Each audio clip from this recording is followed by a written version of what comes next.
So like 2-3 weeks ago, I pulled up to the gas station and I hopped out of my car. I put my hand in my pocket to grab my wallet. And as I'm taking my card out of my wallet, this dude walks up to me, older black dude, probably like mid 40s, early 50s. And he was like, "Hey, what's up, man?" And sometimes like you can kind of hear in people's tone that they're about to ask you for something. And I kind of picked up on that. And he was like, "Hey man, you got like, a dollar, some change, like anything helps." And I was like, "Yeah, 1 second." So I go back into my car and I open up my glove box because I had like maybe like $3 in my glove box, nothing crazy. And I give him the $3 and he was like, "Yo, thank you so much. Like, I'm struggling. I just got out of prison and I'm staying at this hotel and I'm just trying to get some money, enough money so that I can stay one more night. Otherwise, they're going to kick me out. And like, I literally just got out of prison and stuff like that." But he was like, regardless, thank you so much. And he goes to walk away, right? And as he's walking away, I feel like in my spirit, I'm like, man, I should have prayed for this guy. Like something was telling me, hey, just pray for him. Just pray for him. So he's walking away. And he goes to the next person, and this, some lady, she's like, "Yo, I ain't got no cash, but I got like a Target gift card." So, she gives him a Target gift card, and he's walking back towards me. And I was like, "Hey, man, can I pray for you?" And mind you, up until this point, this was like 2-3 weeks ago, I have never asked that question before in public to a stranger. I've never asked a stranger, "Hey, can I pray for you?" So I was super nervous to even ask that question because I always be thinking about from like a rejection standpoint, but what's the worst thing he could say is no, right? But I was like, "Hey man, can I pray for you?" And he was like, "Man, I need all the prayers I can get right now. I need all the prayers I can get right now." And he was like, "Actually, I was in this prison ministry. When I was in prison, I was a part of this prison ministry. It was ran by the Rock Church, which is crazy because I go to the Rock Church." And I was like, you know the Rock Church?" He was like, "Yeah, Miles, the pastor." I was like, "You know Miles?" He was like, "Yeah." I was like, "What? This is crazy." So we're talking for a little bit, and then I'm like, "All right, hold on, let me pray for you."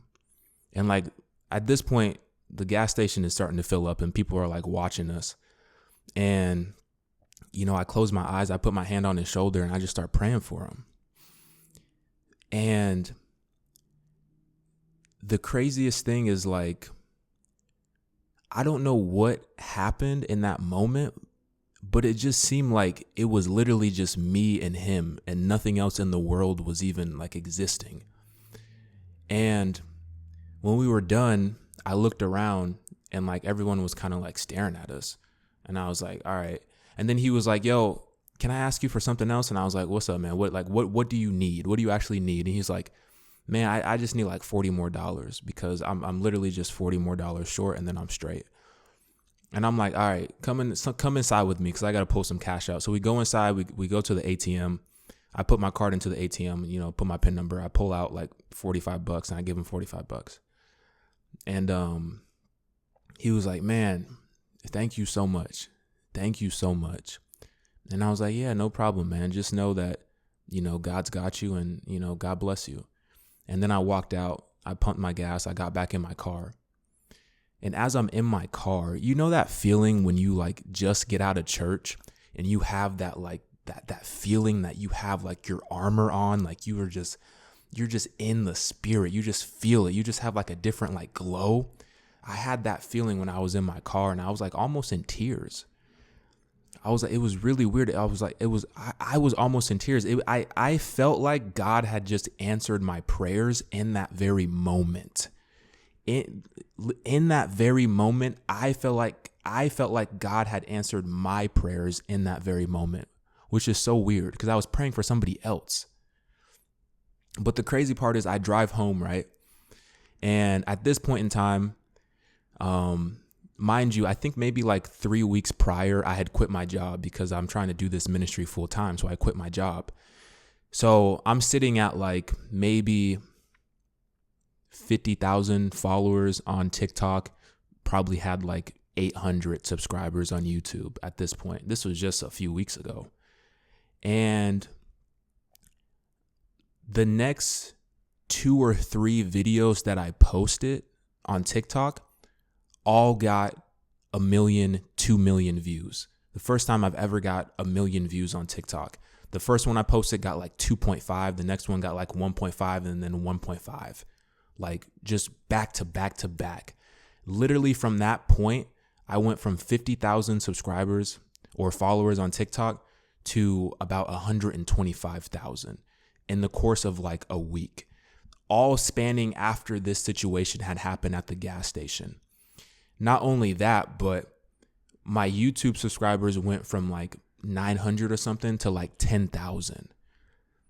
And I'm sitting here thinking like, this can't be a coincidence. This can't just be like, why is it that when I pray for something for somebody else to happen, that suddenly it seems like everything just showers upon me? You know what I'm saying? And I really think that like sometimes God is waiting for the posture of our heart to change, and God is waiting for the posture of our heart to want the things of his kingdom. And I feel like in that very moment when I was praying over that person at the gas station and everyone was watching me and I just felt like it was me and him, I felt like in that moment, God was like, man, you're seeking the things of my kingdom. You're going out and you're doing my will in the streets. And one thing that I think about is like that verse that says, seek first the kingdom and everything else will be added to you. I just can't even explain what is happening right now, but I really think a lot of our problems could be solved if we just were seeking the kingdom first and then allowed God to add everything else that we want, assuming that those things glorify God, right? So currently, like, you know, I'm sitting here at 20,000 subscribers on YouTube, which is crazy because a couple weeks ago I had like 600 and about to hit 200,000 on TikTok, which is insane. And as I'm growing and as God is taking me into these new seasons, it's almost like I don't even want, not to say I'm not thankful to have this many people supporting me, but it's almost like I don't even want that. I just want more of him. I just want to experience more of him. I just want him to position me in places that I can make an impact for his kingdom.